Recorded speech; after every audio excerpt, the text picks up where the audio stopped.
be and happy. Yes.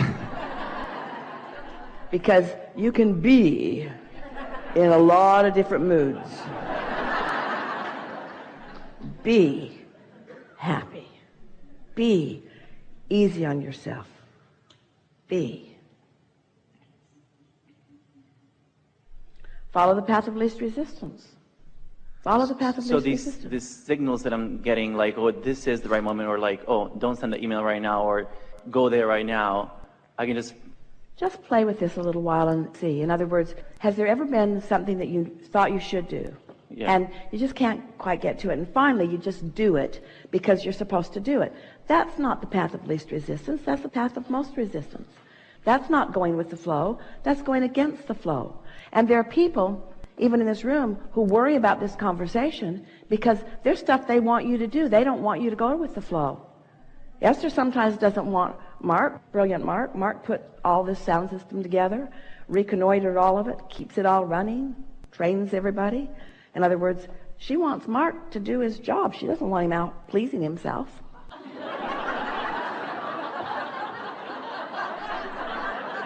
What she really wants is Mark to be happy in the co-creation that they're doing together. And she believes that she can have it all. She believes that she can have a really productive, creative, genius, thinking on his feet, always knowing what to do Mark, who's happy. And isn't that how he's the most happy? So there's no cross current going on, you see. So when you realize that everyone is feeling however they're deciding to feel, and you only have control over how you feel. And so you start feeling what the path of least resistance is. And by that we mean it feels good. It feels good. If it doesn't feel good, we're not saying don't ever do it. We're saying don't do it right now. If it doesn't feel good, doing it right now is going to give you paltry results. Doing it right now is going to give you less than what you want for it. There is a better option. And employers and parents and mentors all over the world, hearing that, might worry. Well, we've just wrestled them to the ground. We've just got them convinced that they should do these things because we need them to do these things. And we say to you about your employees or about your children or about anybody that you care about, your first order of business with them, the thing that you must want more than anything else, is their alignment. That's what you must want most for yourself too. When I think of getting what I want, it's so cool because I know I'm a deliberate creator, but I wanted to feel... But let's start in another place here, because here's the confusion. Everything that everyone wants is because they think they will feel better in the having of it. So what you want is an emotional manifestation, which you have the ability to produce without the physical trappings. So if you're able to produce the manifestation of emotion, of expectation and of happiness, then there's no resistance, and now the universe will yield to you in all the other ways that you've defined. You see, that's the reason we told you the silly story about the lamp. The lamp is insignificant to this story, except that it was a piece of something that was in Esther's consciousness.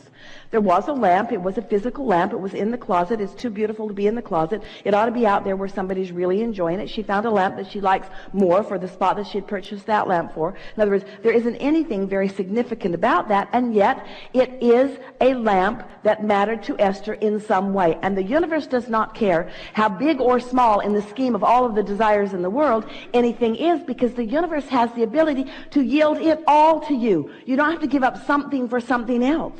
You can have it all. Are you starting to get just an inkling that you can have it all?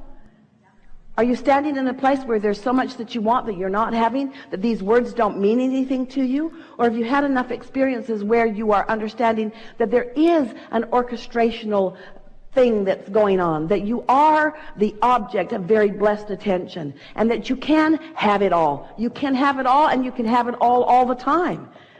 You just have to care about your mood first, and then watch everything else come into alignment. And it feels so good when it happens. I don't want to say in an unexpected way, but it's sort of magical, and it's just much more enjoyable. when, like my ride here, was just so much better than a planned ride would have been. It was just... Well, don't misunderstand. That was a planned ride. You're just not understanding when you made the plan. You see, you've been making the plans. You feel the vortex full of your plans. The plan is there. And the source within you has the ability to know the plan that you've made. But you keep messing up your own plans by trying to micromanage everything, and by too often saying what you don't want, which holds you in a vibrational resistance to what you do want. So now let's go back to this lamp story.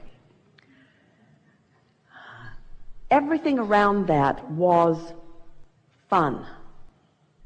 Esther was with the most fun person she knows, talking about another most fun person she knows. They had gone irresponsibly to a place that's really fun for Esther to be. And they were playing with the other fun people who were in the shop who always liked to see Esther come. So it was fun, fun, fun, fun, riding on a current of fun. Everyone around was sort of swept up in the fun. When Tracy walked into the store, she looked like an angel. Her hair is blonde and she is beautiful, and it's cold outside, and she came in and fun, fun, fun. The conversation is just fun and loud. Fun, fun, fun, fun, fun, fun. In other words, the perfect environment, like a petri dish that has been created especially for the explosion of lovely things. And there are so many other things that took place in there that we won't take the time to talk about. But in other words, you want to create for yourself this environment where, and clearly you did it, what you are living today is an example of that. We want you to feel the juxtaposition of these two scenarios that you are presenting to us here today. Because one is just you going with the flow and acknowledging the supersonic success of this. Do you know how rare it is with the millions of people who are eager about this work and about this conversation to even be sitting in this chair? Do you realize what a unique experience this is? Of course you do. And so here you are experiencing this experience on the heels of just following your bliss, just following your bliss, just following your bliss, just following your bliss. We want this conversation to have been a sort of reorientation for you. We want you to start giving yourself permission to go where the fun is, to follow the path of least resistance, to go where you believe you will feel the best. We're asking you for just a little while to be more irresponsible, because the responsible thing that you've got going on is not working out that well for you. Because when you start being responsible instead of following your own bliss, then you feel resentful of those people who are thriving in the face of responsibility. The most irresponsible people you know are thriving the most. That's just not fair. Those basketball players, how dare they follow their dream and make millions of dollars?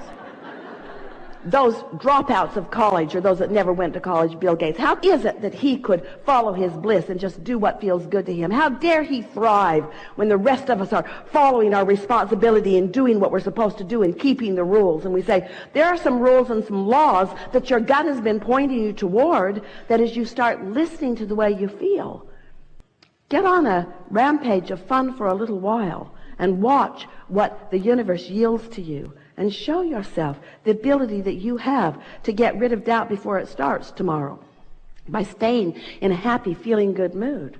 Watch how traffic treats you and others treat you. Watch how you rendezvous with people. Watch how the nice people of the planet find their way to you. Watch how you move around in a sort of bubble of well-being while the rest of the world is doing whatever it's doing that's none of your business. Really good conversation. Yes, thank you. Yeah. That was fun. We think this is a really good time for a segment of refreshment.